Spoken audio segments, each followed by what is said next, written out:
Apuntes de medicina. A veces una enfermedad empieza en un lugar muy sencillo, la tierra húmeda bajo los pies descalzos. La anciloriasis, también llamada anquilostomiasis o infección por hookworm, es una de esas enfermedades silenciosas que no se ven, pero que poco a poco roban fuerza, sangre y aliento. Sus protagonistas principales son dos nematodos, Ancylostoma duodenale y Necator americanus, pertenecientes al reino Animalia, filo Nematoda, clase Cesernentea, orden Stromylida, superfamilia Ancylostomatoidea y familia Ancylostomatidae. Son gusanos redondos, pequeños, con una boca armada para aferrarse a la mucosa intestinal y alimentarse de sangre. Parásitos expoliatrices, porque viven literalmente a costa de la sangre del huésped. Habitan sobre todo en regiones tropicales y subtropicales de África subsahariana, Asia, América Latina, el Caribe y el Pacífico. Se estima que cientos de millones de personas están infectadas, especialmente en áreas rurales con saneamiento deficiente, donde las heces humanas contaminan el suelo y caminar descalzo es parte de la vida diaria. Los más afectados suelen ser niños, mujeres en edad fértil, trabajadores agrícolas y personas en pobreza extrema, porque combinan exposición ambiental, desnutrición y falta de acceso a servicios de salud. Aunque el origen remoto del gusano sea incierto y se pierda en la historia evolutiva, lo que sí se conoce con absoluta claridad es que hoy su ciclo depende exclusivamente de los humanos infectados, quienes liberan los huevos al ambiente y permiten que la infección continúe. El origen inmediato del gusano nunca está en la Tierra, siempre está en otro humano infectado. Los gusanos adultos viven adheridos a la mucosa del intestino delgado, donde se alimentan de sangre y producen miles de huevos cada día. Esos huevos salen del cuerpo en las heces humanas. Las heces no crean gusanos, solo transportan los huevos que un humano infectado dejó atrás. Cuando esas heces caen al suelo húmedo y sombreado, los huevos eclosionan en 1 o 2 días y liberan una larva rhabdiciforme, una larva de vida libre que se alimenta de bacterias y materia orgánica del suelo. Esta larva mide alrededor de 250 a 300 micras. En 5 a 10 días, tras 2 mudas, se transforma en larva filariforme, la etapa infectante, que mide entre 500 y 700 micras y está protegida por una cutícula que le permite sobrevivir varias semanas en el ambiente. La larva filariforme asciende a la superficie del suelo húmedo, barro, charcos o arena, esperando el contacto con la piel humana. No necesita un vector biológico. El vector es el propio suelo contaminado. Cuando alguien camina descalzo, se arrodilla o juega sobre esa tierra, la larva detecta el calor y el CO2 humano y penetra la piel usando enzimas y movimiento mecánico. No anestesia la piel, lo que produce es una lesión maculopapular o vesiculosa muy pruriginosa, conocida como ground itch. No se ve la larva a simple vista porque es microscópica, y tampoco se ve en los ojos ni en la superficie de la piel, solo se percibe la picazón y la roncha inicial. En minutos a horas, la larva entra a los vasos sanguíneos y viaja por la circulación hasta el corazón derecho y de ahí a los pulmones. En días, atraviesa los capilares pulmonares y llega a los alvéolos, donde puede provocar tos, estertores, disnea leve y eosinofilia, a veces acompañada del síndrome de Loeffler, una neumonitis eosinofílica transitoria con infiltrados migratorios en la radiografía. Puede haber tos seca o productiva, ocasionalmente con pequeñas cantidades de sangre, pero no siempre es dramático. Luego asciende por bronquios y tráquea hasta la faringe, se deglute sin que la persona lo note y llega al intestino delgado, donde en semanas madura a gusano adulto. Ancylostoma duodenale puede medir entre 8 y 15 milímetros y Necator americanus entre 5 y 11 milímetros. Son pequeños, curvos, blanquecinos o rosados, invisibles fuera del cuerpo.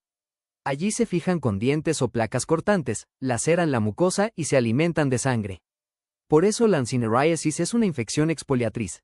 El parásito roba sangre y hierro del huésped. Con el tiempo, la persona desarrolla anemia ferropénica, debilidad, palidez, taquicardia, intolerancia al esfuerzo, mareos, cefalea, irritabilidad y, en niños, retraso del crecimiento y dificultades cognitivas. A nivel digestivo pueden aparecer dolor abdominal, náuseas, diarrea, heces oscuras por sangre digerida y, en algunos casos, esteatorrea si hay daño intestinal más amplio o coinfecciones. La evolución clínica puede contarse así. En horas, prurito cutáneo. En días, síntomas respiratorios. En semanas, síntomas intestinales. En meses a años, anemia crónica y sus consecuencias. No todas las personas presentan el cuadro completo. Algunas tienen infecciones leves y casi asintomáticas. Otras, especialmente quienes viven en pobreza extrema o tienen desnutrición, desarrollan cuadros severos. Los signos más importantes son la palidez, la taquicardia, el soplo funcional por anemia, la debilidad muscular, el bajo peso, el abdomen algo distendido y, en casos avanzados, edema por hipoalbuminemia. En la fase pulmonar pueden auscultarse estertores y observarse infiltrados migratorios en la radiografía, compatibles con el síndrome de Loeffler. En la piel, la lesión inicial suele ser una placa eritematosa, papulosa o vesiculosa, muy pruriginosa, en el sitio de entrada. Cuando un paciente llega al consultorio, suele referir cansancio extremo, mareos, palpitaciones, intolerancia al esfuerzo, dolor abdominal, diarrea, heces oscuras, pérdida de peso o antecedentes de caminar descalzo en zonas húmedas. El médico observa palidez en conjuntivas y mucosas, taquicardia, soplo funcional por anemia, debilidad muscular, abdomen algo distendido, dolor leve a la palpación, ruidos intestinales aumentados y, en la piel, la lesión inicial en pies o piernas. La larva no es visible en ningún momento de la exploración física. El diagnóstico se apoya en la historia clínica y se confirma con examen coproparasitoscópico para buscar huevos de ancilostómidos en las heces. Es el estudio de elección y el gold standard. Se recomienda hacerlo en forma seriada porque la eliminación de huevos puede ser intermitente. Se pueden usar técnicas de concentración, el método Kato-Katz para cuantificar la carga parasitaria y el método Harada-Mori para cultivar larvas y diferenciar especies. Macroscópicamente, en casos de carga alta, pueden observarse gusanos delgados, blanquecinos o rosados, curvados, adheridos a la mucosa intestinal en piezas quirúrgicas o autopsias.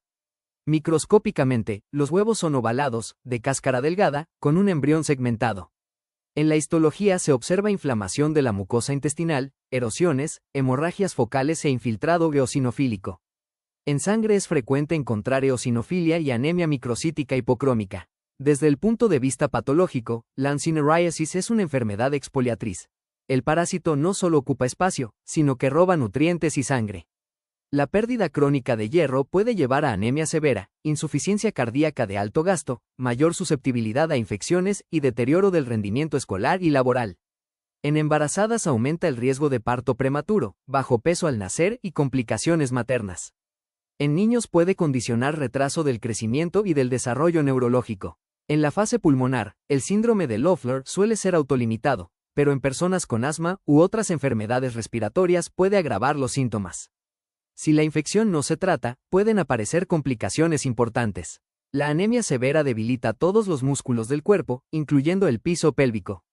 La diarrea persistente, el pujo repetido y el tenesmo crónico aumentan la presión abdominal.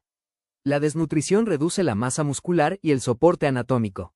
En niños, cuyo piso pélvico aún no está completamente desarrollado, esta combinación puede llevar al prolapso rectal, una complicación tardía que no aparece en días sino en semanas o meses de infección crónica. El prolapso puede ulcerarse, infectarse, sangrar o estrangularse, comprometiendo la irrigación del recto. La Ancinorrheiasis puede ser mortal si causa anemia extrema, insuficiencia cardíaca de alto gasto, desnutrición profunda o infecciones graves. El prolapso rectal tiene diagnósticos diferenciales importantes, como tricocéfalos, diarrea crónica, disentería bacteriana, amebiasis, enfermedad inflamatoria intestinal, malformaciones del piso pélvico y fibrosis quística en niños. Los animales también pueden infectarse, pero con sus propias especies de anquilostomas, como Ancylostoma caninum o A. brasiliense. Estas especies no pueden convertirse en gusanos adultos dentro del intestino humano. Cuando infectan a humanos, producen otra enfermedad llamada larva migrans cutánea, no Ancinorrheiasis intestinal. Por eso los animales no transmiten Ancinorrheiasis humana. Solo los humanos infectados pueden mantener ese ciclo. La Ancinorrheiasis ocurre únicamente cuando la piel entra en contacto con suelo contaminado por heces humanas que contienen huevos de A. duodenale o N. americanus. El tratamiento suele incluir antihelmínticos como albendazol o mebendazol, que actúan inhibiendo la polimerización de la tubulina en los parásitos, alterando su metabolismo de glucosa y llevándolos a la muerte. Otra opción es pamoato de pirantel, que actúa como bloqueador neuromuscular despolarizante, paralizando al gusano. En casos de anemia severa se añaden suplementos de hierro y corrección nutricional. Las medidas preventivas incluyen mejorar el saneamiento básico, evitar la defecación al aire libre, disponer adecuadamente de las heces, promover el uso de calzado en zonas endémicas, educar sobre higiene y, en algunos lugares, implementar desparasitación masiva periódica en escolares y grupos de riesgo. En resumen, la ancinorrheiasis es el recorrido de un parásito que entra por la piel en segundos, migra en días, se instala en semanas y puede dañar en años. Empieza en el suelo, pero termina en la sangre, en el corazón y en la vida cotidiana de quienes la padecen. Entender su ciclo, sus factores de riesgo, su clínica y sus complicaciones es comprender cómo algo tan pequeño puede sostener, o quebrar, la salud de comunidades enteras.